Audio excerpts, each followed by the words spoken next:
Hello everyone. So welcome back to Hello Alkanes Halogenes Part 2 और आज हम लोग इस पे पढ़ेंगे methods of preparation of haloalkanes. बहुत सारे तरीके हैं। अपना जो पहला तरीका है काफ़ी इंपॉर्टेंट है, दैट इज फ्रॉम एल्कोहल्स। अब बच्चों एल्कोहल्स के अंदर है ना, आप लोग इस तरह से लिख लेना कि जैसे ये जो नेक्स्ट हेडिंग डालोगे आप methods of preparation of haloalkanes अपने नोट्स में, उसमें ये पहला तरीका डालना फ्रॉम एल्कोहल्स। अब फ्रॉम एल्कोहल्स में फर्दर बेटा तीन तरीके से हम लोग इस चीज को पूरा कर सकते हैं। ABC, एक गाना आया था ABC किथे गया सी। तो ABC में ए में आएगा जैसे bye the action of halogen acids.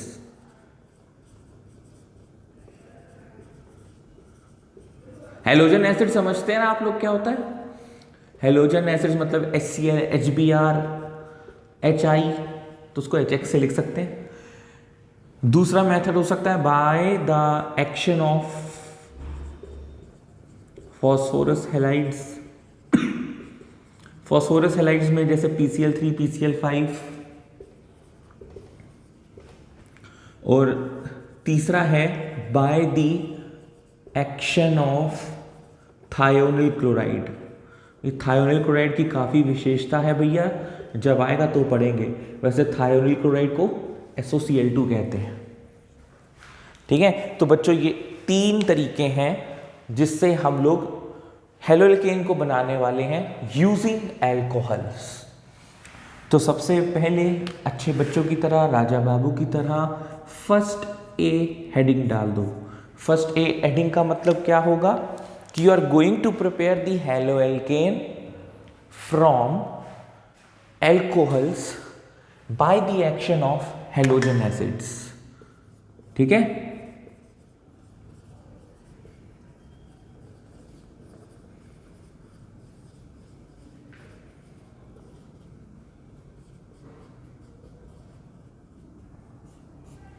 तो बेटा इसकी अगर हम सबसे पहले जनरल रिएक्शन पढ़ते हैं या जनरल रिएक्शन की जो खास बात है उस पर फोकस करते हैं, तो जनरल रिएक्शन क्या है कि एल्कोहल से बना रहे हो तो एल्कोहल का फॉर्मूला होता है ROH।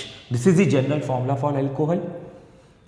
इसकी रिएक्शन हम लोग HX के साथ करा रहे हैं और अपने कंडीशंस के हिसाब से, सूटेबिलिटी के हिसाब से यहाँ पे कोई ना कोई कैटलिस्ट लेना पड़ेगा। जब आप कैटलिस्ट लोगे तो होगा क्या, यहाँ से वाटर मॉलिक्यूल निकल जाएगा और वाटर मॉलिक्यूल जैसे ही निकलेगा तो क्या बच रहा है, R और X। तो ये सिंपल सी कहानी है जो मेरी जुबानी है। ROH plus HX gives RX plus H2O। तो बेसिकली यहाँ पर हुआ क्या है, इस रिएक्शन के पीछे कॉन्सेप्ट क्या लग रहा है? What is the concept? Concept लग रहा है न्यूक्लियोफिलिक सब्स्टिट्यूशन रिएक्शन का।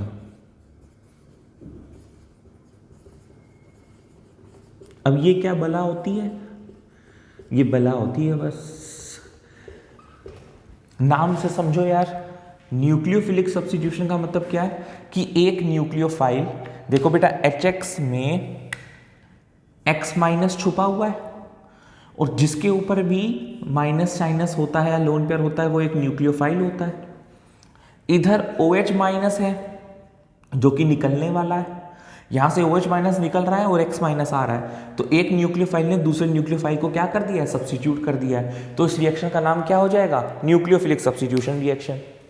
कोई ऐसी टफ बात तो बताई नहीं मैंने, ठीक है, बड़ी आसान सी बात है। अब आपको नेक्स्ट चीज देखनी है कि आखिर रिएक्शन हुई कैसे। ठीक है, तो what is the mechanism for this reaction. बहुत इंपॉर्टेंट है ये मैकेनिज्म समझना, इससे आपके काफ़ी बेसिक कॉन्सेप्ट्स क्लियर होंगे, इससे आपके काफ़ी कंसेप्चुअल क्वेश्चंस भी पूरे होने लगेंगे। कैसे, चलो देखते हैं। देखो बेटा सबसे पहले आपको ये जानना है कि ROH का नेचर क्या होता है। बताओ, आप लोगों ने वन शॉट देख ली ना वीडियो, और अगर नहीं देखी तो आई होप कि आप लोगों के सारे basic concepts related to general organic chemistry clear होंगे। और अगर नहीं है तो तो अभी भी वक्त है, आप इस वीडियो को यहीं पे पॉज कर दो और कल देख लेना, लेकिन आज जाकर पहले बेसिक जीओसी को अपना पूरा संपूर्ण रूप से ख़त्म कर दो।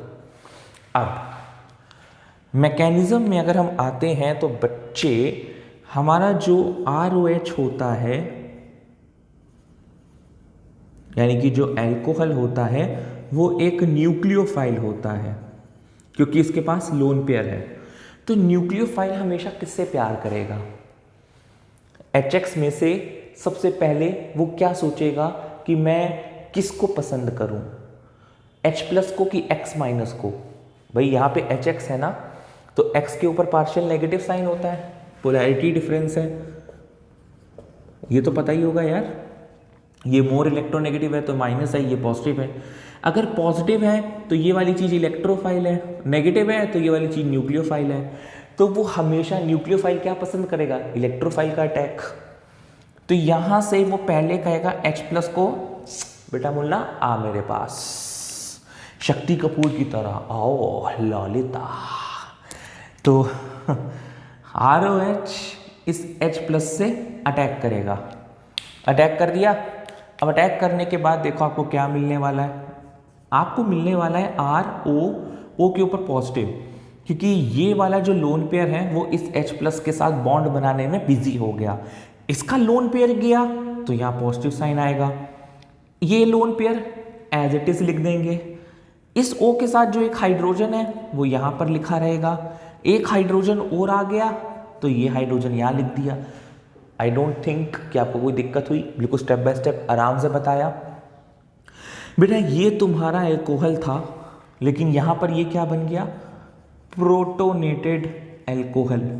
प्रोटोनेटेड एल्कोहल का मतलब वो एल्कोहल जिसने प्रोटॉन को एक्सेप्ट किया हो। ये एल्कोहल था, इसने प्रोटॉन को एक्सेप्ट किया, बना दिया प्रोटोनेटेड एल्कोहल। क्लियर हो गई बात? Yes sir. तो नेक्स्ट स्टेप में क्या होगा? नेक्स्ट स्टेप में जो होने वाला है वो आपको बहुत ज़रूरी से समझना है। नेक्स्ट स्टेप में बेटा बॉन्ड टूटेगा। क्यों टूटेगा? O के ऊपर पॉजिटिव आना घोर पाप होता है अपनी ऑर्गेनिक केमिस्ट्री में। इलेक्ट्रोनेगेटिव एटम है ऑक्सीजन। इलेक्ट्रोनेगेटिविटी का मतलब होता है the tendency of an atom to attract the shared pair of electron toward itself. यही होता है ना, इलेक्ट्रॉन का प्यासा, इलेक्ट्रॉन डेंसिटी का भूखा। अगर तुम उसके ऊपर बेटा पॉजिटिव चार्ज डाल दे रहे हो तो तुम उसकी इलेक्ट्रॉन की भूख को और बढ़ा रहे हो। पॉजिटिव का मतलब क्या है कि अभी वो इलेक्ट्रॉन के लिए तड़प रहा है, इलेक्ट्रॉन के लिए मर रहा है, वो भी इलेक्ट्रॉन डेफिशिएंट है। कौन? पॉजिटिव। तो ऑक्सीजन जो कि इलेक्ट्रोनेगेटिव था वो भी इलेक्ट्रॉन का भूखा है, पॉजिटिव भी इलेक्ट्रॉन का भूखा है। दोनों चीजें एक साथ आ गई तो सोने पे सुहागा हो गया। यानी कि एक इलेक्ट्रोनेगेटिव एटम के ऊपर आप जब भी पॉजिटिव साइन देखेंगे तो हमेशा समझ जाना बॉन्ड टूटना निश्चित है। क्यों? क्योंकि वो इलेक्ट्रॉन डेंसिटी को इतनी तकड़ी तरीके से घसीटेगा कि बॉन्ड तोड़कर निकल लेगा, उसको अपना पॉजिटिव सेटिस्फाई करना है। ठीक है ना? जयकान शीघ्र बन जाता है इस समय ये, कुछ भी करने का, लेकिन जयकान शीघ्र की ईगो हर्ट नहीं करने का। तो ये क्या करेगा? बॉन्ड तोड़कर निकल लेगा। अच्छा, बॉन्ड टूटने के लिए इसके पास बहुत प्रोबेबिलिटी है। This is the first probability, ऐसे भी तोड़ सकता है। This is the second probability, ये बॉन्ड भी तोड़ सकता है। This is the third probability, ये बॉन्ड भी तोड़ सकता है। हम यूजुअली बॉन्ड वहां से तोड़ने की कोशिश करते हैं कि यार हमें कोई रिएक्टिव इंटरमीडिएट बन जाए। तो अगर आप ये थर्ड वाली प्रोबेबिलिटी तोड़ते हैं, मतलब R और O के बीच का अगर बॉन्ड तोड़ते हैं तो यू गेट अ कार्बोकैटायन, है ना। और ये देखो, तुमको पता भी है यार कि तुम्हें RX चाहिए, है ना, यानी कि R के बगल में बॉन्ड टूटना चाहिए, यानी कि ये वाला बॉन्ड टूटेगा। तो होगा क्या नेक्स्ट स्टेप में? RO पॉजिटिव HH, ये वाली कहानी थी तुम्हारे सामने protonated alcohol. Now what is going to happen is, since O positive is very much bhukha for the electron density, so it will break this bond and it will escape. यहां पे जब escape करेगा तो R पे positive आ जाएगा, क्योंकि देखो एक इलेक्ट्रॉन ये था, एक इलेक्ट्रॉन ये था, जब बॉन्ड तोड़कर ऑक्सीजन ले गया तो इस R का भी तो इलेक्ट्रॉन लूज हो गया, तो इस R पे पॉजिटिव साइन आ गया और प्लस के रूप में H2O। अब O पर दोनों लोन पेयर वापस आ गए।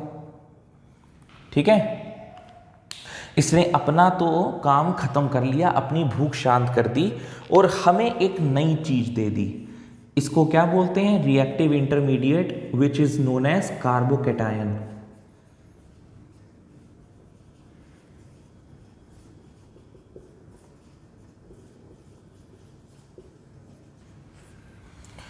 अब ये वाला जो पोर्शन था ना X माइनस, देखो आराम से अटैक कर सकता है, तो अब होगा क्या?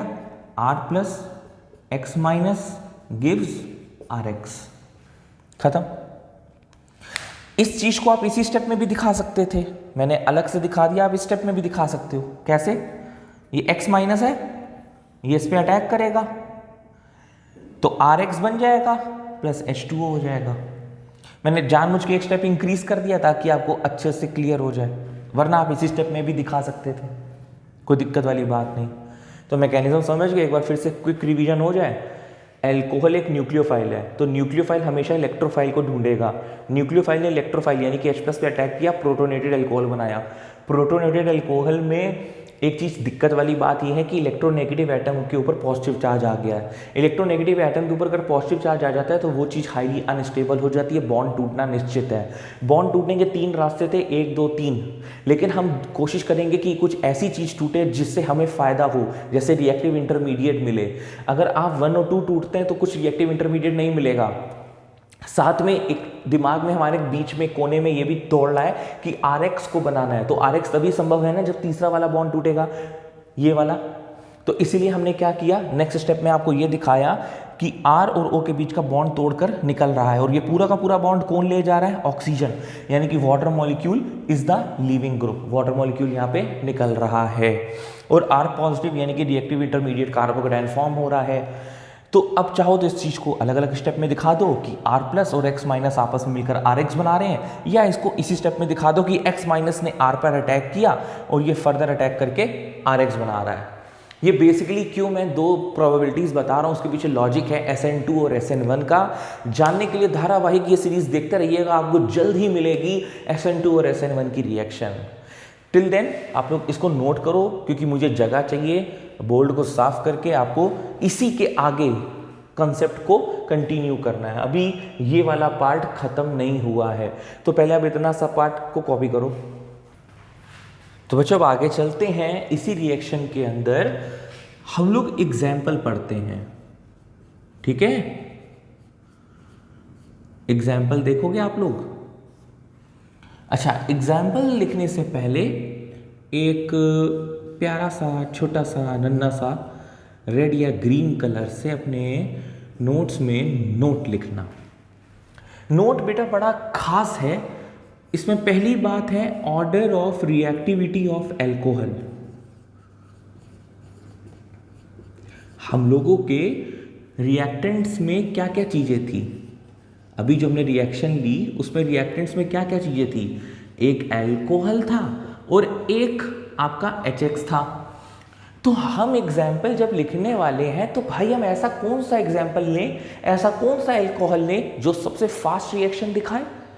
इसलिए मैं आपको बताना चाहता हूं कि order of reactivity of alcohols क्या होती है। तो देखो बच्चों, जब एल्कोहल निकला, जैसे भी आपने मैकेनिज्म में देखा कि जब OH प्रोटोनेट होकर निकला तो कार्बोकैटायन बना। यानी कि हम ये कह सकते हैं कि जो order of reactivity of alcohol है, it depends upon stability of carbocation. And stability of carbocation आपको पता है क्या होती है? 3 डिग्री। या आपको अभी कोर्स भर की बात बता दूं तो benzylic is greater than allylic, is greater than 3 degree, is greater than 2 degree, is greater than 1 degree. ये हम लोगों ने पढ़ा था ना? हाँ, याद रखना ही बेटा चीज़। ये सारी बातें हम लोग कवर अप कर चुके हैं। बेंजाइलिक रेजोनेंस की वजह से होता है, इसके रेजोनेटिंग सक्सेस ज़्यादा होते हैं। बेंजीन पे होता है। एलाइलिक भी रेजोनेंस की वजह से 3 डिग्री। में सबसे ज़्यादा प्लस आई होता है, सबसे ज़्यादा हाइपर कंजुगेशन होता है, इसलिए होता है। याद है ना ये बातें? ठीक है भाई। दूसरी बात, हम HX कौन सा ज़्यादा लें? तो भैया यहाँ पर लिख लेते हैं order of reactivity of HX। ये आप सब में से किसी ना किसी को तो पता ही होगा, मोस्ट ऑफ द स्टूडेंट्स को पता होगी ये बात, कि अगर हम ये एसिड्स लेते हैं HF, HCl, HBr, HI, तो क्या होता है? Down the group atomic size increase करता है, तो बॉन्ड लेंथ इंक्रीज करती है, तो बॉन्ड डिसोसिएशन एंथैल्पी डिक्रीज करती है, तो केमिकल रिएक्टिविटी इंक्रीज करती है। ये बात अभी मैंने पिछले लेक्चर में भी समझाई आपको, CH3F और CH3I के लिए, याद है ना? तो जब डाउन द ग्रुप जाते हैं तो आप देख रहे हो HI की बॉन्ड लेंथ बढ़ रही है। फिर से वही बात कि बड़ा धागे को तोड़ना आसान है, तो ये आसानी से टूट जाएगा, यानी कि ये हाईली रिएक्टिव है, क्योंकि ये जल्दी टूट रहा है तो जल्दी रिएक्ट करेगा। तो अगर हम order of reactivity of HX की बात करें, ये तो कार्बोकेटायन यानी कि अल्कोहल हो गया, और इसके लिए HI सबसे ज़्यादा रिएक्टिव है, फिर HBr है, फिर HCl है, और फिर HF है। तो these things should be remembered by you and just make a note of it. अब हम लोग एग्जाम्पल का चयन बड़ी आसानी से कर सकते हैं। जैसे अगर हम 1 डिग्री, 2 डिग्री, 3 डिग्री में अगर देखें, इन तीनों में अगर हम देखें, तो सबसे ज़्यादा रिएक्टिव अल्कोहल कौन सा होगा? 3 डिग्री वाला। तो 3 डिग्री का एक कोई भी एग्जाम्पल आप लिख सकते हो, ठीक है। प्लस HCl लिया, HCl लेने के बाद क्या किया? इसकी रिएक्शन करवाई, और जब रिएक्शन करवाई तो आपने क्या देखा? यहाँ से वाटर मॉलिक्यूल निकल गया। वाटर मॉलिक्यूल निकल गया तो क्या प्रोडक्ट बन रहा है आपका? CH3C, CH3, CH3, इधर आ जाएगा Cl और प्लस H2O। खत्म हो गया बेटा, खत्म। This is the example number 1। लेकिन किंतु परंतु बंधु, आपके सामने अगर ये बात आ जाए कि हम 3 डिग्री अल्कोहल नहीं लेना चाहते, हम 1 डिग्री अल्कोहल लेना चाहते हैं, let's say for example CH3CH2OH। याद रखिएगा बच्चों, ये क्या है? ये 3 डिग्री अल्कोहल है। आप समझते होगे ना? चलो जो नहीं समझते वो देख लें।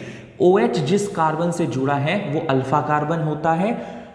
अल्फा कार्बन मतलब जो OH से जुड़ा है वो कितने कार्बन से जुड़ा है? 1, 2, 3, इसलिए 3 डिग्री अल्कोहल है। सिमिलरली OH से जो जुड़ा है carbon, this is the alpha carbon. Alpha carbon कितने कार्बन से जुड़ा है? एक कार्बन से, इसलिए दिस इज 1 डिग्री अल्कोहल। अब 1 डिग्री अल्कोहल जो कि यहाँ पर रिएक्टिविटी में सबसे सबसे सबसे बेकार रिएक्शन दिखाने की स्थिति रखता है, और हम साथ में HCl ले लें जो कि ये भी लीस्ट रिएक्टिव है, तो मेरा आपसे क्वेश्चन है कि क्या रिएक्शन होगी? नहीं होगी। ठीक है, क्यों नहीं होगी? क्योंकि यार दोनों लीस्ट रिएक्टिव है। मतलब होगी सर, रेट ऑफ रिएक्शन बहुत कम होगा, ये बात ज्यादा सही है। होगी लेकिन काफी देर लगेगी। तो to speed up the reaction can we do anything? Yes, we can make a use of a catalyst. क्यों नहीं कर सकते भाई? तो यहां पर जो हम कैटलिस्ट ले रहे हैं उसका नाम अच्छे से ध्यान रख लो, दिस इज एनहाइड्रस ZnCl2। ये यहां पर क्या काम करेगा? It act as a catalyst, और इसका हम अभी फंक्शन और डिटेल में पढ़ेंगे कि how it works as an catalyst, और इसके कैसा यूज करने से क्यों रिएक्शन तेज हो जाती है। फिलहाल हमने कैटलिस्ट डाल दिया है तो रिएक्शन हमारी तेज हो जाएगी। तेज होने का मतलब क्या है कि यहां से H2O निकल जाएगा और आपको डिजायर्ड प्रोडक्ट CH3CH2Cl मिल जाएगा। लेकिन अभी भी मुद्दा बाकी है। हमारा मुद्दा यह है कि what is the function of anhydrous ZnCl2। So just kindly make a note of it. यहां पे मैंने आपको जैसे बताया कि एक नोट और डाल दो, किस चीज का? Role of anhydrous ZnCl2। Anhydrous का मतलब होता है सूखा। मॉइस्चर बिल्कुल भी नहीं है, और मॉइस्चर से मुक्त भी रहना चाहिए इसको, वरना दिक्कत दे देगा। बेसिकली बेटा ZnCl2 कैटलिस्ट तो है ही है, लेकिन किस तरह से है ये जानना बहुत ज़रूरी है। तो आप क्या लिख लिया कि ZnCl2 act as a Lewis acid over here. ZnCl2 is a Lewis acid. Lewis acid क्या होता है? Lewis acid वो होता है जिसका इनकम्प्लीट ऑक्टेट होता है और वो इलेक्ट्रॉन को पाने के लिए इच्छुक रहता है। आप देख लो, ये आपने ZnCl2 बनाया, ZnCl2 के आउटर मोस्ट में 4 इलेक्ट्रॉन्स हैं, अभी इसको 4 और चाहिए। तो क्या करता है, जब ये ZnCl2 आप यहाँ पर लेते हो तो ये अल्कोहल के पास जाता है, अल्कोहल में O के पास लोन पेयर है, ऑर्डर ऑफ रिएक्टिविटी इसकी कम है, तो इसकी ऑर्डर ऑफ रिएक्टिविटी को बढ़ाना है, यानी कि हमें इसका बॉन्ड क्लीवेज करवाना है, बॉन्ड को तोड़वाना है। तो ZnCl2 फरियाद करता है अल्लाह के नाम से दे बाबा, क्या? Electron density. ये इलेक्ट्रॉन डेंसिटी लेने के लिए इच्छुक होता है। तो OH कहता है ठीक है यार, मेरा क्या जाता है, मैं तो न्यूक्लियोफाइल हूँ, मैं तो राजा हूँ इलेक्ट्रॉन डेंसिटी का, मेरे पास लोन पेयर पड़े हैं, तुझे अगर लेने ले ले, मैं कोऑर्डिनेट बॉन्ड बना लेता हूँ तेरे साथ, कोई दिक्कत नहीं है, एंजॉय कर। लेकिन ZnCl2 इतना शातिर होता है, जैसे ही OH उसको इलेक्ट्रॉन डेंसिटी दे रहा होता है, ये खींच लेता है उससे। इतना मतलब जालिम दुनिया है भैया आजकल। आप हल्का सा किसी को भी मदद दोगे, वो सब कुछ निचोड़ लेगा आपसे। तो जालिम दुनिया से बच के रहने का। और यहाँ पर आपको क्या मिलेगा, जरा ये देख लेने का। O पे पॉजिटिव आ जाएगा, H तो लगा ही हुआ था, और इस O के साथ CH2CH3 लगा ही हुआ था। O पे पॉजिटिव क्या होता है, घोर पाप होता है ना, होता है ना। तो क्या होगा बच्चों, O और C का बॉन्ड टूट जाएगा, जैसे R और O के बीच में बॉन्ड टूट जाता है। बॉन्ड टूटने के बाद आपको क्या दिखाई देगा कि CH3CH2+ अलग हो गया, साथ में Zn, ये कॉम्प्लेक्स बन जाएगा Zn OH Cl2। अब ये जो कार्बोकेटायन बना, इसमें तुम्हारा कोई भी न्यूक्लियोफाइल है, वो चाहे Cl- हो, Br- हो, I- हो, वो जाकर यहाँ पे अटैक कर देगा, और अटैक करने के बाद आपको डिजायर्ड प्रोडक्ट बना देगा। जैसे यहाँ पे Cl- अटैक करेगा तो ये बना देगा CH3CH2Cl। यानी कि ये मैंने आपको रिएक्शन के थ्रू आपको समझाया कि how does ZnCl2 is acting as a catalyst. तो बड़े ध्यान से सुनना, वो क्या कर रहा है, it is enhancing the rate of reaction by just cleaving the bond between this carbon atom and oxygen atom. And how it is cleaving, here itself I have shown to you. ठीक है बच्चों, ये यहां से आप copy कर लीजिए और एक शॉर्ट लाइन लिख लेना, इट हेल्प्स टू क्लीव मतलब तोड़ देना, it helps to cleave bond between RO। How मतलब ये सामने दिख रहा है आपको, फिर से समझा दें, क्या बात कर रहे हो। ZnCl2 लुईस एसिड है, मतलब इनकम्प्लीट ऑक्टेट है, इसमें इसको इलेक्ट्रॉन डेंसिटी दी, तो जैसे ही O ने इलेक्ट्रॉन डेंसिटी दी तो ZnCl2 के पास इस तरीके का कंपाउंड जुड़ा हुआ आ गया।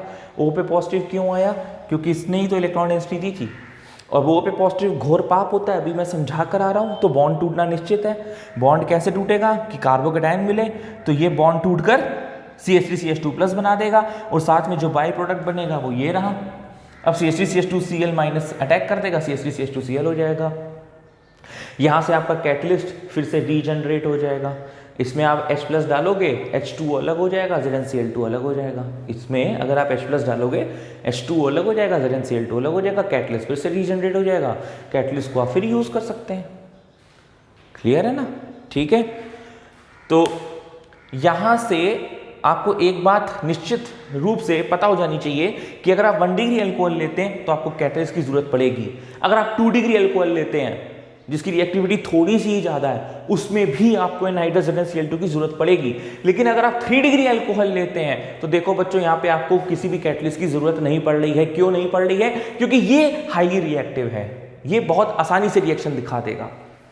इसको नोट करो, आगे बढ़ते हैं। तो बच्चों अब हम लोग ये देखेंगे कि क्या HCl के अलावा HBr और HI भी लिया जा सकता है। तो चलिए देखते हैं। हम लोग नेक्स्ट एग्जाम्पल की बात करते हैं जिसमें हम CH3 CH2 OH ले रहे हैं और साथ में HBr ले रहे हैं। HBr के साथ क्या हमें किसी कैटलिस्ट की जरूरत पड़ेगी? जैसे हम याद करो, अभी प्रीवियस केस में ये चीज मैं जानबूझकर यहां पर बता रहा हूं एकदम अलग से, ताकि आपको याद रहे। आप चाहो तो उस नोट के अंदर ही नोट कर सकते हो। वो क्या है कि जहां पर हमने HCl के साथ जो कॉम्बिनेशन लिया था, यानी कि HCl gas plus anhydrous ZnCl2, इस कॉम्बिनेशन को बोलते हैं लुकास रिएजेंट। ये लिख लो वहां पे नेक्स्ट एग्जांपल लिखने से पहले। HCl प्लस एनहाइड्रस ZnCl2 को क्या बोलते हैं? Lucas reagent. और ऐसी रिएक्शन को जो आप लोगों ने पीछे लिखी थी ना, CH3 CH2 OH plus HCl और एनहाइड्रस ZnCl2, उस प्रोसेस को बोलते हैं ग्रूव्स प्रोसेस। ये लिख लेना बच्चों प्लीज। हाँ, मैं जानबूझ के अलग से आपको बता रहा हूं ताकि याद रहे। वहां पे ऑलरेडी इतना कुछ बता दिया था। तो कभी भी अल्कोहल की रिएक्शन अगर आप HCl प्लस एनहाइड्रस ZnCl2 के साथ कराते हैं तो उस प्रोसेस को ग्रूव्स प्रोसेस कहा जाता है। और HCl और एनहाइड्रस ZnCl2 का जो ये कॉम्बिनेशन है उसको लुकास रिएजेंट कहा जाता है। अब लुकास रिएजेंट क्यों कहा जाता है ये अभी आगे चल के पढ़ोगे। अल्कोहल्स के लिए एक टेस्ट होता है लुकास टेस्ट। लुका जाते ना, लुकास टेस्ट। तो लुकास टेस्ट में ये चीज़ यूज होती है, तो उसको हम बात के लिए रखते हैं। अभी हेलोल्केन में उसका कोई काम नहीं है। अब हम लोग यहाँ पे दूसरा एग्जाम्पल बात करने वाले हैं। क्या HCl ना लेकर क्या ले रहे हैं बच्चों? HBr। तो जब हम HBr लेते हैं तो हमें साथ में यहाँ पर कैटलिस्ट के तौर पे H2SO4 लेना पड़ता है। H2SO4 यहाँ पे क्या एक्ट करता है? Dehydrating agent. हमें भैया वाटर मॉलिक्यूल ही तो निकालना है, तो हमने सीधा सीधा H2SO4 डाल दिया, डाइल्यूट H2SO4, हीट कर दिया।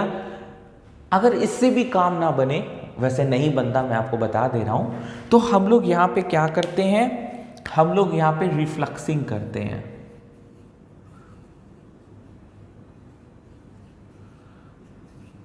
जैसे ही रिफ्लक्सिंग करेंगे हमें ऑटोमेटिकली आपको प्रोडक्ट मिल जाएगा CH3 CH2 Br plus H2O। अब आपके दिमाग में दौड़ रहा होगा रिफ्लक्सिंग क्या होता है। तो रिफ्लक्सिंग भाई ऐसा है कि ये एक क्लोज बीकर है। इस क्लोज बीकर के अंदर आपने ये सारे रिएक्टेंट्स ले लिए हैं। जिन रिएक्टेंट्स की रिएक्टिविटी कम होती है और जो आपस में घुलना पसंद नहीं करते, जैसे ये और ये, तो इन तीनों को हमने यहाँ पे इस बीकर में डाल दिया और नीचे से इसको हीट कर दिया, खूब तेज हीट किया तो ये रिएक्टेंट्स क्या हो जाएंगे? वेपराइज हो जाएंगे। और वेपर फॉर्म में ये सारी चीज़ें आपस में रिएक्ट हो जाएंगी। भाई वेपर्स थोड़ी ना भेदभाव करता है किसी में, वो तो सब में मिसिबल है। तो जैसे ही वेपर्स यानी कि रिएक्टेंट्स के वेपर्स आपस में मिसिबल हो जाएंगे, तो ऊपर क्लोज सिस्टम है, ऊपर तो जा नहीं पा रहे हैं, तो यहाँ पर लगा होता है एक कंडेंसर, वो इन वेपर्स को कंडेंस बैक कर देता है। तो यानी कि ये तीनों चीज़ें आपस में आसानी से मिल जाती हैं। तो refluxing is the process where you heat the reactants at a high temperature and they get vaporize. As they vaporizes, they react with each other very easily, and there is a condenser which is used to condense these vapor bags into the liquid form, and thus enhances the rate of the reaction and the products are formed. सुन ली definition, आराम से इसको pause कर करके लिख लो। तो रिफ्लक्सिंग के प्रोसेस को समझने के बाद एक बार में रिफ्लेक्सिंग कभी कभार बच्चे को क्लियर नहीं होती है, तो एक बार फिर से वीडियो को आप देख सकते हो, है ना। वीडियो का यही तो सरल तरीका है। आप टीचर को जब जैसा चाहो वैसा नचा सकते हो, पीछे कर दो, आगे कर दो, 2x पे कर दोगे तो करके आवाज़ें आएंगी, है ना। 1x पे कर दोगे, उससे नीचे कर दोगे तो ऐसी आवाज़ें आएंगी। तो ये तो भैया आप खेल सकते हो अपने साथ, मेरे साथ। तो अब यहाँ पे मैं आपको एक छोटी सी नोट और लिखवाना चाहता हूँ कि ये HBr जो हम यहाँ रिएक्शन में यूज़ करते हैं वो बेसिकली KBr के साथ आता है। मतलब होता क्या है कि हम जब KBr को H2SO4 के साथ मिलाते हैं तो ये हमें HBr देता है प्लस KHSO4 देता है, और फिर ये जो HBr हमें मिलता है वो हम यहाँ पर यूज़ करते हैं।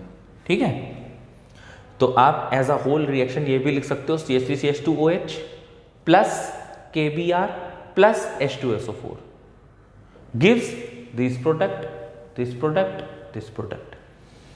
या सिंपल में आप ऐसा लिख सकते हो this plus this gives this plus this. और ये कहाँ से आया, ये आपकी नॉलेज के लिए बता रहा हूँ, ये दोनों आपस में जब रिएक्ट करते हैं ये और ये मिलता है। ठीक, अब इसी तरह बेटा क्या HI भी हम सर कर सकते हैं? मतलब सर साफ है हमारा कहने का कि आपने जिस तरह से इथेनॉल की रिएक्शन HBr के साथ कराई, अगर हम HI लेंगे तब भी क्या हमें ऐसा दृश्य दिखाई देगा, हमें रिफ्लेक्सिंग करनी पड़ेगी? हाँ, चाहो तो कर सकते हो, लेकिन HI जो होता है हाईली रिएक्टिव होता है तो आसानी से रिएक्ट कर जाएगा। हाँ, हो सकता है तुम्हें हीट देनी पड़े थोड़ी बहुत, लेकिन यहां पे क्या हमें H2SO4 लेना पड़ेगा? नहीं नहीं नहीं नहीं, कभी नहीं। और ये एक क्वेश्चन भी है, एक बहुत कॉन्सेप्चुअल क्वेश्चन है।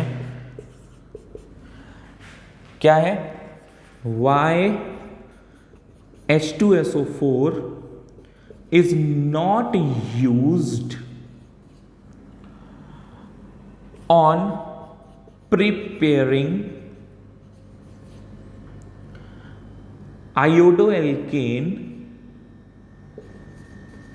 on preparing iodoalkane when alcohol reacts with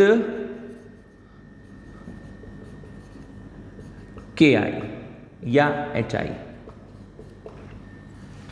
हम लोग H2SO4 का यहाँ पे इस्तेमाल नहीं कर सकते। अगर आपने ऐसा किया तो रिएक्शन रिवर्सिबल हो जाएगी या रिएक्शन नहीं होगी। ऐसा क्यों, ऐसा क्यों, ऐसा क्यों? रिवर्सिबल ना बोलकर हम ये बोलना चाहेंगे रिएक्शन पॉसिबल ही नहीं होगी। आओ जरा समझते हैं। बेटा होता क्या है कि तुमने Ki के साथ H2SO4 डाला। सुनना मेरी बात पूरे ध्यान से, ठीक है। मैं इस क्वेश्चन का आंसर यहाँ पे समझा रहा हूँ। आपने Ki प्लस H2SO4 डाला, जैसे आपने KBr और H2SO4 डाला था। यहाँ पर आपको क्या मिलेगा? HI plus KHSO4। क्लियर होती है बात? अब आपने ये जो HI लिया वो इस रिएक्शन में डाला। अब भाई देखो H2SO4 खत्म थोड़ी ना होगा, होगा क्या? HI और H2SO4 आपस में मिल जाएंगे। ऐसा क्यों हो रहा है भैया? ये कॉन्सेप्ट तो सुना होगा ना, स्ट्रॉन्ग एसिड स्ट्रॉन्ग बेस आपस में मिलकर रिएक्शन को न्यूट्रलाइज करते हैं। उसी तरह बच्चों जो HI होता है ये आपका स्ट्रॉन्ग रिड्यूसिंग एजेंट होता है। ये चीज आपको याद रखनी है। और जो H2SO4 होता है वो आपका स्ट्रॉन्ग ऑक्सीडाइजिंग एजेंट होता है। ये बात भी आपको याद रखनी है। स्ट्रॉन्ग ऑक्सीडाइजिंग एजेंट और स्ट्रॉन्ग रिड्यूसिंग एजेंट आपस में मिलकर दूसरे को न्यूट्रलाइज कर देंगे और I2 बना देंगे। I2 plus H2O plus SO2। तुम्हें रिएक्शन में क्या चाहिए? तुम्हें रिएक्शन में HI चाहिए, लेकिन तुम्हारा HI खत्म हो रहा है और कन्वर्ट हो रहा है I2 में।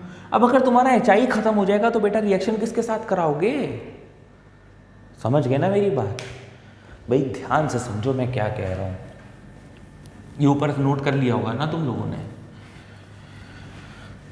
मैं कह रहा हूं कि तुमने जिस तरह से KBr प्लस H2SO4 की रिएक्शन कराई थी तो तुम्हें HBr मिला था और तुमने HBr को यूज़ किया। अब HBr यूज़ करना है H2SO4 के साथ, कोई दिक्कत नहीं, लेकिन अगर तुम HI और H2SO4 दोनों एक साथ यूज़ कर रहे हो तो बहुत बड़ी दिक्कत है, क्योंकि ये स्ट्रॉन्ग रिड्यूसिंग एजेंट है और ये स्ट्रॉन्ग ऑक्सीडाइजिंग एजेंट है। ये दोनों आपस में मिलकर एक दूसरे को न्यूट्रलाइज कर देंगे, इन दोनों के इफेक्ट को न्यूट्रलाइज कर देंगे, तो ये कन्वर्ट हो जाएगा I2 में प्लस H2O में प्लस SO2 में। तुम्हें रिएक्शन में HI चाहिए ताकि तुम वाटर निकाल सको और आयोडो एल्केन बना सको, लेकिन अगर तुम्हारा HI खत्म हो गया, किसने खा लिया उसको? H2SO4 ने खा लिया, तो बेटा तुम रिएक्शन किसके साथ कराओगे? अब तुम्हारे पास लोचा हो गया। तो टू रिजॉल्व दिस प्रॉब्लम, ये NCERT का क्वेश्चन भी है बेटा। What we can do, we make a use of non-oxidizing acids। Example के तौर पे H3PO4, यानी कि अब अगर हम इसकी जगह H3PO4 डाल दें तो स्याऊ करते हुए आपके प्रोडक्ट्स बन जाएंगे CH3CH2I प्लस H2। अब कोनो दिक्कत नहीं आएगी तुम लोग के पास भैया, समझे? कोई भी दिक्कत नहीं आ सकती, कोई तुम्हें छू नहीं सकता। इस रिएक्शंस को याद रखना काफ़ी इंपॉर्टेंट होती हैं। इस प्रॉब्लम को रिजॉल्व करने का तरीका याद रखना बहुत इंपॉर्टेंट होती है। देखो बेटा, यहाँ पे स्ट्रॉन्ग रिड्यूसिंग एजेंट किस तरह से एक्ट कर रहा है। I के ऊपर ऑक्सीडेशन स्टेट -1 है। रिड्यूसिंग एजेंट का मतलब वो ऑक्सीडेशन दिखाएगा। भाई रिड्यूसिंग एजेंट का क्या मतलब है कि वो ऑक्सीडेशन दिखाएगा, और ऑक्सीडेशन का मतलब क्या होता है? Increase in oxidation number, ION, increase in oxidation number. I यहाँ पे -1 के ऑक्सीडेशन स्टेट में, और अगर I2 में कन्वर्ट हो गया तो किस ऑक्सीडेशन स्टेट में आ जाएगा? 0। तो वो होएगा ही होएगा, वो चाहता है कि मैं इसके साथ तुरंत रिएक्ट करके I2 में कन्वर्ट हो जाऊं। तो तुम्हें रोकनी है ये बात। अगर तुमने H2SO4 गलती से ले ली आयोडीन के केस में तो रिएक्शन पॉसिबल नहीं होगी। लिख लेना बेटा इसका इंपॉर्टेंट नोट। और H3PO4 अगर आप लेते हो जो कि नॉन ऑक्सीडाइजिंग एसिड है तो फिर कोई दिक्कत नहीं, फिर HI आपस में रिएक्ट नहीं करेगा H3PO4 के। क्लियर होती है बात? नोट कर लो, आगे बढ़ते हैं बच्चों। अब क्या करते हैं, इसी रिएक्शन में बोल्ड लेवल से थोड़ा सा ऊपर जाते हैं, यानी कि जेईई मेंस और नीट के लेवल पे इस रिएक्शन को देखते हैं। देखने का इन द सेंस ये है कि इस रिएक्शन से रिलेटेड अगर जेईई मेंस में क्वेश्चन पूछा जाएगा तो किस तरीके से पूछा जाएगा। हालांकि ये चीज़ बेटा बोर्ड्स में ज़्यादातर यूज़ नहीं होती है, इसलिए बोर्ड्स वाले बच्चे बेचिंत रहें। तो it can be an important task for JEE mains और नीट। ठीक है, तो क्वेश्चन कुछ आपका मान लीजिए, या रिएक्शन मान लीजिए आपकी कुछ इस तरीके से रखी हुई है, छू सकते हो उसको, और आपको वो कह रहा है HBr की रिएक्शन करानी है। I need to know that what is the product। क्या आप में से कोई बता सकता है? क्या वीडियो पास करके 2 मिनट क्या इस रिएक्शन के बारे में सोच सकते हो?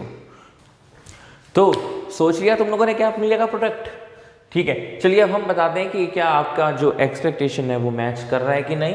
बेटा ये हीट जो है ये वाटर मॉलिक्यूल निकालने के लिए सक्षम रहेगा। यहाँ पे OH अगर आ रहा है तो आप जानते हो कि एक न्यूक्लियोफाइल है, क्योंकि इसके पास लोन पेयर ऑफ इलेक्ट्रॉन्स हैं।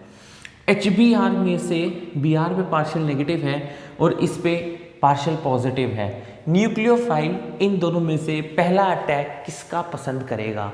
मैं समझा करा रहा हूं, बताओ इसका जवाब। बोल जल्दी, बोल जल्दी। H+ का ना, न्यूक्लियोफाइल इलेक्ट्रोफाइल से प्यार करता है। तो सबसे पहले स्टेप में क्या होगा? The very first step, the very first step would be that OH molecule will get protonated. Sir सीधा सीधा प्रोडक्ट बना दो, काहे को इतना झोल कर रहे हो, मैकेनिज्म समझा रहे हो, OH को हटाओ, सीधा Br को लगाओ ना, इतना क्यों झोल कर रहे हो। हाँ यार ये भी बात सही है, तुम सही कहते हो कभी कभी। You are sometimes right, but what I am saying is you are sometimes right, you are not always right।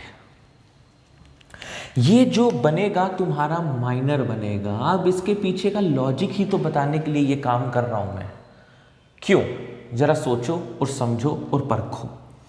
भाई देखो ऐसा है कि जब ये OH यहां से H+ को लेगा तो ये प्रोटोनेटेड एल्कोहल में कन्वर्ट हो जाएगा। प्रोटोनेटेड एल्कोहल जब बनता है तो अभी हम समझा कर आ रहे हैं कि मोस्ट इलेक्ट्रोनेगेटिव एटम जैसे ऑक्सीजन, उसके ऊपर अगर पॉजिटिव चार्ज आ जाता है तो वो घोर पाप है बेटा, बॉन्ड टूटकर निकलने वाला है। ये घड़ी ये बताती है तुम्हें। ये निकला तुम्हारा बॉन्ड, ऐसे आवाज आएगी, ये निकला वाटर मॉलिक्यूल। अब अगर वाटर मॉलिक्यूल निकल गया तो भैया प्रोडक्ट क्या बनेगा? The product will be look like something like this. Yes you can see that, या यस, कहीं और ना भाग जाना बेटा तुम लोग। ये रहा।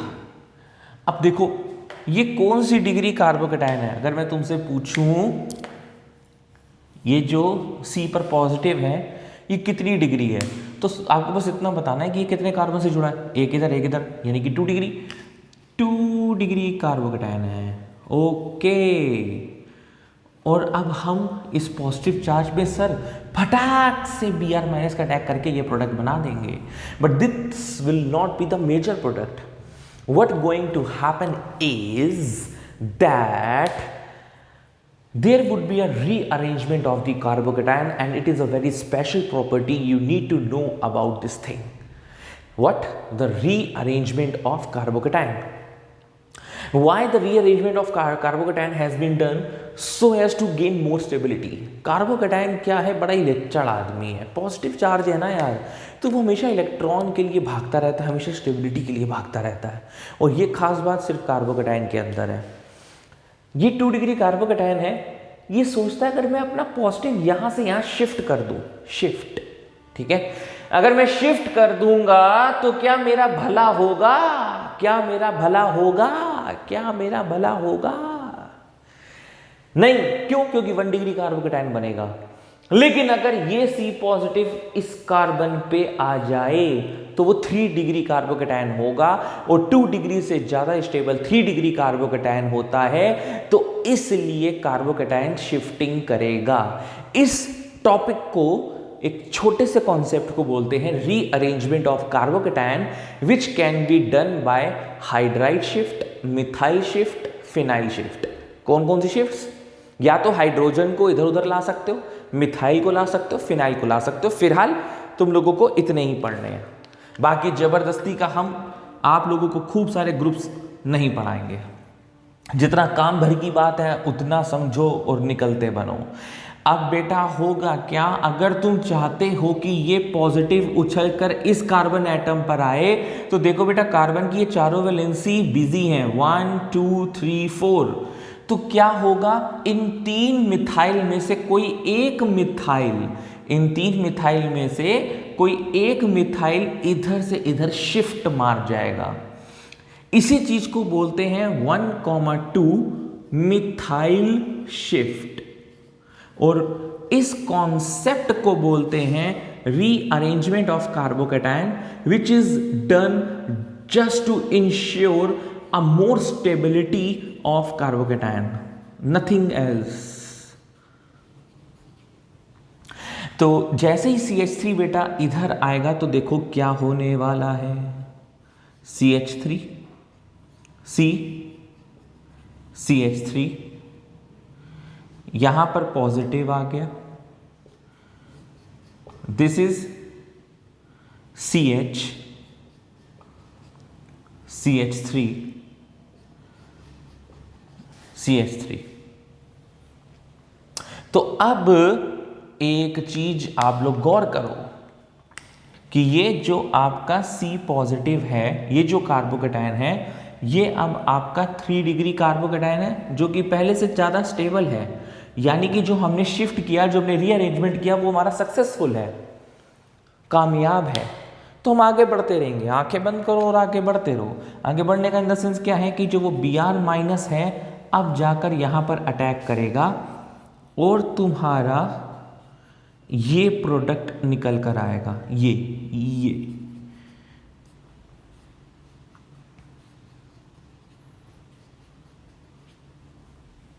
This will be the major product. अभी तुम क्या बना रहे थे? ये बना रहे थे। असलियत में आंसर क्या आएगा? ये आएगा। क्यों आएगा? इसकी वजह से। कैसे हुआ? इसकी वजह से। तो अब हम क्या करते हैं, क्वेश्चन को थोड़ा सा मॉडिफाई करते हैं। क्या मॉडिफाई करते हैं? हम ये यहां पर 2 मिथाइल की जगह एक हाइड्रोजन ले आते हैं। और अब मैं आपसे गुजारिश करूंगा कि अब आप लोग इसको करके देखें। Till then I am taking a pause. तो बच्चों, आपने आंसर निकाल लिया? पक्का? चलो, सही है कि गलत जानने के लिए देखते हैं धारावाहिक केमिस्ट्री का सागर भाई, सागर भर जाती है। तो बच्चों देखो, ऐसा है कि यहाँ पे क्या होने वाला है, सेम वही कांड होने वाला है। मैं चाहता तो मैं उसी में मॉडिफाई कर देता, लेकिन मैं फिर से स्टेप दिखाना चाहता हूँ। जितनी बार मैं सॉल्व करूँगा, जितनी बार आप उसको देखोगे, भले 2x में देखो, लेकिन क्या है कि जब आपके आंखों के नीचे से मैकेनिज्म निकलती हुई दिखाई देगी ना, तो आपके दिमाग में उतनी ज़्यादा घुसेगी।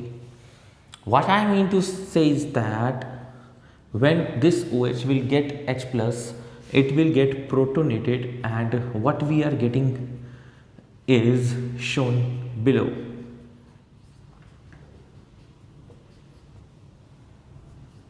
क्लियर?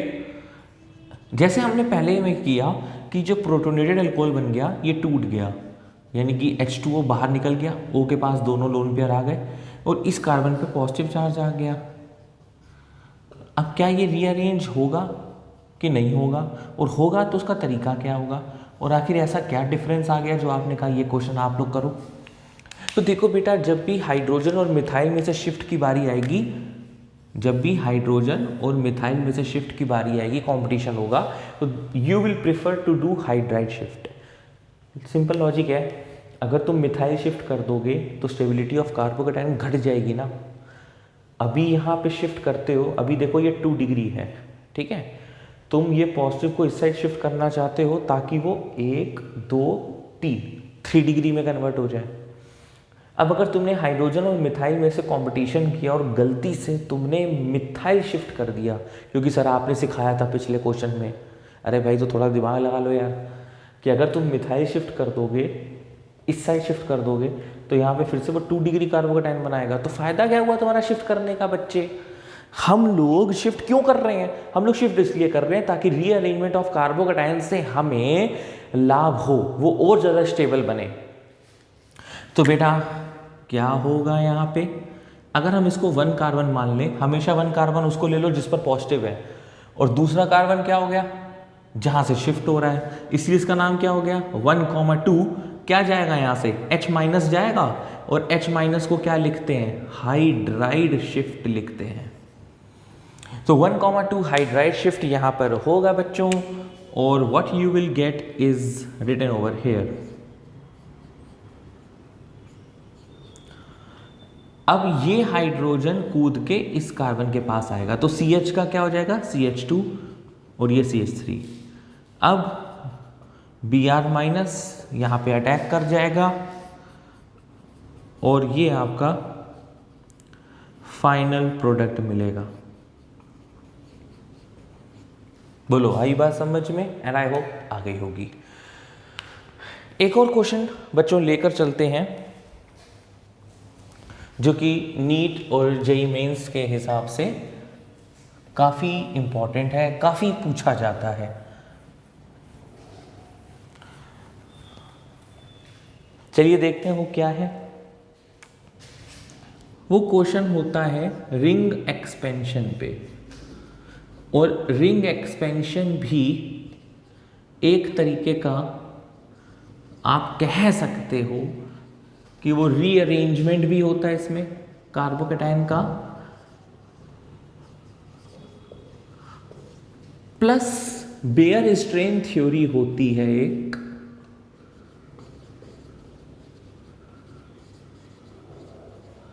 अभी इसमें वीडियो निकालनी बाकी रह गई है, बेयर स्ट्रेन थ्योरी पे अलग से वीडियो निकालूंगा मैं। बेयर स्ट्रेन थ्योरी बस अभी फिलहाल के लिए समझ लो इस क्वेश्चन भर के लिए कि अगर ये साइक्लोप्रोपाइल रिंग है तो इसके अंदर एंगुलर स्ट्रेन बहुत ज़्यादा होता है, सब पास पास होते हैं, कम एंगल होता है, तो बहुत ज़्यादा आपस में बॉन्ड्स के बीच में बहुत ज़्यादा फोर्स ऑफ रिपल्जन लग रहा होता है, तो ये बड़ी अनस्टेबल होती है, टूटना चाहती है। इसको रिलीफ कब मिलेगा? जब ये साइक्लोप्रोपेन साइक्लोब्यूटेन में कन्वर्ट हो जाएगी। अब साइक्लोब्यूटेन को तब रिलीफ मिलेगा जब ये साइक्लोपेंटेन बन जाएगी, साइक्लोपेंटेन को तब रिलीफ मिलेगा जब ये साइक्लोहेक्सेन बन जाएगी। कि जितना छोटा रिंग होगा उसके अंदर उतना ज़्यादा एंगल स्ट्रेन होगा। एंगल स्ट्रेन कैसे निकालते हैं, एंगल स्ट्रेन क्या होता है, जानने के लिए धारावाहिक बेयर स्ट्रेन थ्योरी अलग से देखेंगे। हर चीज़ एक ही चीज़ में पढ़ा देंगे तो गुचड़ मुचड़ हो जाएगा। अभी हम लोग क्या पढ़ रहे हैं, हमारा मकसद है to prepare the haloalkanes from the alcohols by the action of, क्या लिखा था, हैलोजन एसिड्स। तो ये रहा भैया आपका कॉन्सेप्ट और ये रहा मेरा आपका क्वेश्चन।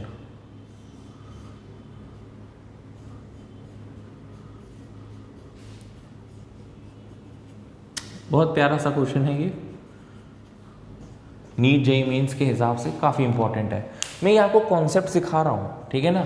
जो पिछला भी था वो क्वेश्चन के जरिए कॉन्सेप्ट सिखा रहा था, और ये भी मैं कॉन्सेप्ट सिखा रहा हूँ किसका, रिंग एक्सपेंशन का। क्यों होती है वो समझ गए हो आप, बेयर स्ट्रेन थ्योरी की वजह से।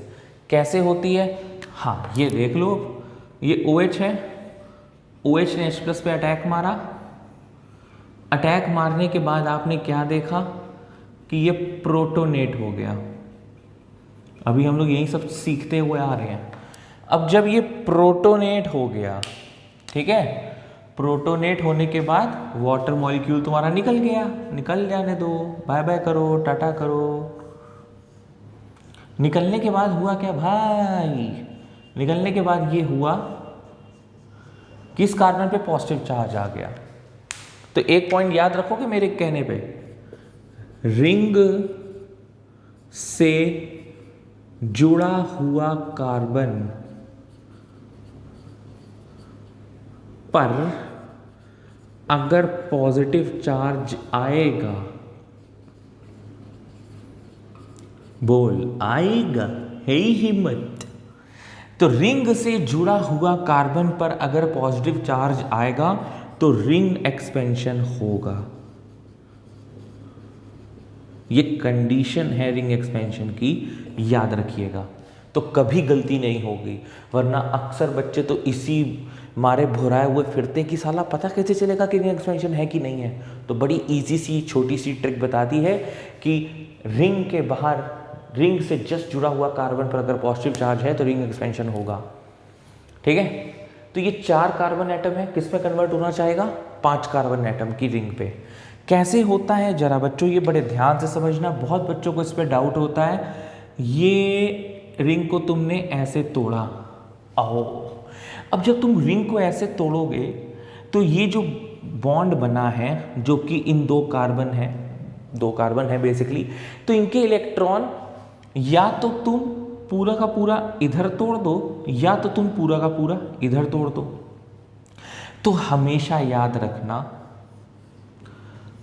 2 चीजें हो सकती हैं, 2 बातें हो सकती हैं सनम तेरे इनकार की, या दुनिया से तू डरती है या फिर कदर नहीं मेरे प्यार की। आय हाय, ये गाना जब भी सुनते हैं ना दिल गार्डन गार्डन होता है।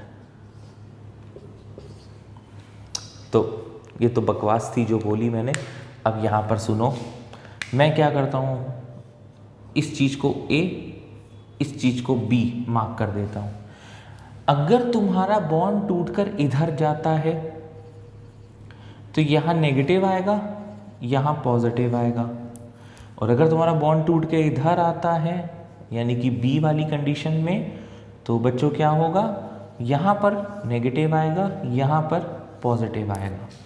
अब तुम्हें क्या ध्यान रखना है रिंग एक्सपेंशन करते हुए कि यहाँ पर पॉजिटिव के बगल में कभी भी नेगेटिव नहीं आना चाहिए, क्योंकि अगर ऐसा हुआ तो पॉजिटिव नेगेटिव मिलकर यहाँ पर डबल बॉन्ड बना लेंगे और तुम्हारी रिंग कभी बंदी नहीं होगी, खत्म हो गया काम। क्योंकि पॉजिटिव नेगेटिव आपस में मिलकर बॉन्ड बनाता है। तो ये कंडीशन हमेशा अपने दिमाग से निकाल दो। इस पॉजिटिव के बगल में नेगेटिव कभी नहीं आएगा, हमेशा यहाँ पॉजिटिव के बगल में पॉजिटिव आएगा। और नीचे नेगेटिव आया तो इस नेगेटिव ने और उस पॉजिटिव ने आपस में देखो रिंग बना ली। अब देखो बेटा, गिनो कितने कार्बन एटम्स हो गए।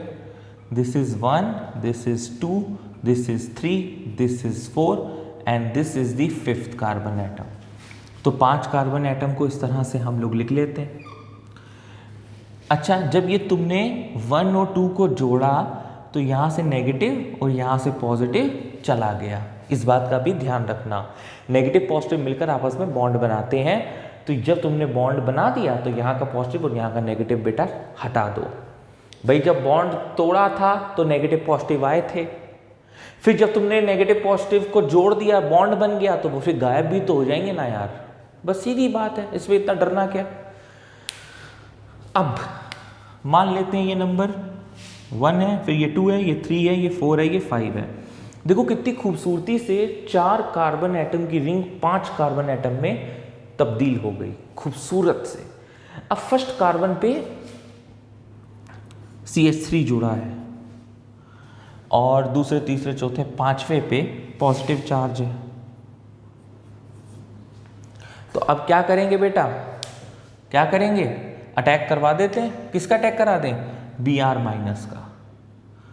तो यहां से मैं Br माइनस का अटैक करा दूंगा और बड़े हंसी खुशी मैं कहूँगा ये yippee, I made the product, but your product is still a minor product.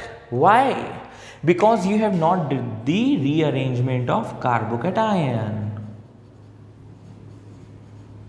जी हाँ, अरे बहुत खूबसूरत क्वेश्चन है यार, थोड़ा सा आपको कठिन लग रहा होगा, एक दो बार आप इसको समझना तो बहुत अच्छा लगेगा। अब यहाँ पे रीअरेंजमेंट का क्या कॉन्सेप्ट कर दिया सर आपने, सिंपल है, अभी सिखा कर आ रहा हूँ तुम्हें, कोई नई बात नहीं है। जिस कार्बन पे पॉजिटिव चार्ज है वो यहाँ पे 2 कार्बन से जुड़ा है, एक ये 2 डिग्री कार्बोकेटायन है। लेकिन अगर ये पॉजिटिव चार्ज कूदकर इधर चला जाता है, देखो इस कार्बन के पास 1, 2, 3 और एक हाइड्रोजन है, तो मैं क्या करता हूँ भाई साहब, मैं 1, 2 हाइड्राइड शिफ्ट कर देता हूँ। ये हाइड्रोजन कूदकर इधर आ जाएगा, पॉजिटिव कूदकर उधर चला जाएगा। तो 1, 2 हाइड्राइड शिफ्ट, इसीलिए मैंने शिफ्टिंग वाली चीज़ आपको पहले ही सिखा दी ताकि रिंग एक्सपेंशन करते हुए आपको कोई दिक्कत ना आए। अगर बेटा यहाँ मिथाइल ना लगा होता तुम्हारा ये प्रोडक्ट सही होता। चूंकि यहाँ मिथाइल लगा है और रीअरेंजमेंट करने पर 1, 2 शिफ्ट करने पर हमें ज़्यादा स्टेबल कार्बोकेटायन मिल रहा है, इसलिए मैं ये कांड कर रहा हूँ, वरना मेरे को कोई ज़्यादा दिलचस्पी नहीं है ये सब करने की। तो यहाँ पे CH3 लगा हुआ था, हाइड्रोजन कूदकर यहाँ आ गया, इसको तृप्ति मिल गई और ये आ गया यहाँ पे पॉजिटिव चार्ज। अब यहाँ पर जो पॉजिटिव चार्ज आया है इस पे Br माइनस का अटैक होगा। ये लीजिए भाई साहब, ये आपका मेजर और फाइनल प्रोडक्ट है। इस तरीके के क्वेश्चंस मेंस एडवांस में काफ़ी पूछे जाते हैं कि विच ऑफ द, ऐसे रिएक्शन दे दी जाएगी और कहेगा बताओ कि इनमें से कौन सा पॉसिबल प्रोडक्ट है या कौन सा पॉसिबल प्रोडक्ट नहीं है। तो ऐसे तो पॉसिबल प्रोडक्ट में तो ये भी आएगा, पॉसिबल प्रोडक्ट में तो ये भी आएगा, पॉसिबल प्रोडक्ट में ये भी आएगा कि जब ये यहाँ से निकलेगा Br यहाँ पर लग जाए। वो बात अलग है कि ये भी माइनर होगा, ये भी माइनर होगा, मेजर एक होगा, लेकिन पॉसिबल तो बोला ना, वर्ड उसने क्या बोला, पॉसिबल। और ऐसा क्वेश्चन आ चुका है बच्चों, इसलिए मैंने आपको यहाँ पर समझाया। अब हमारी यहाँ पे सिर्फ पहली प्रिपरेशन ख़त्म होती है। जी हाँ, ये वीडियो पहली प्रिपरेशन के पहले पार्ट के लिए थी कि preparation of haloalkanes from alcohols by the action of halogen acids, और उस पर बेस बोर्ड से लेकर जेईई मेंस नीट तक जितने भी क्वेश्चंस थे मैंने आपको करवा दिए हैं। यहाँ पर इसको अगर समझने में आपको हल्की सी भी दिक्कत आ रही है तो एक बार इसको फिर से रिवाइंड करके समझो, पक्का समझ में आएगी इस कॉन्सेप्ट को। ठीक है, till then stay tuned to chemistry का सागर बाय सागर वर्जातिया। और अगले पार्ट में हम लोग क्या पढ़ेंगे, एल्कोहल्स की ही प्रिपरेशन करेंगे, लेकिन उसका एक्शन किस में होगा, फॉस्फोरस हैलाइड्स में। ठीक है।